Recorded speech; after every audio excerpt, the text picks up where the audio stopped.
Noi registriamo soltanto che una donna di 34 anni è entrata in sale parto per dare alla luce il figlioletto, va bene, e ne è uscita morta. L'attesa rimbalza da Oderzo ad Annone. L'attesa nel tentare di capire qualcosa di quel tragico mercoledì. Quasi una settimana dopo, Antonio Giordano vive la più tragica delle feste del papà.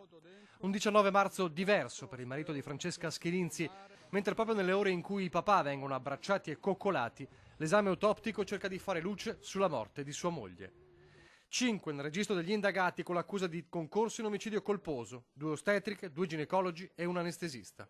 E un papà e marito, Antonio, che ha raccontato in queste ore dei tanti, troppi dubbi su quella notte. No, lasciamo eseguire adesso l'accertamento peritale, all'esito del quale avremo sicuramente qualche elemento in più per poter discutere su una vicenda importante. L'esame sul corpo dovrebbe dare le prime risposte, oltre alla ricostruzione di quelle 4 ore tra il momento del parto e la tragica morte di Francesca.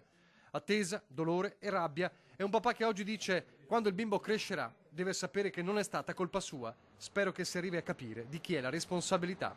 Ad accertamenti conclusi, la famiglia riaccompagnerà la salma nel paese d'origine di Francesca, Castrignano del Capo, in provincia di Lecce, dove i funerali dovrebbero svolgersi sabato, nel più drammatico dei ritorni a casa.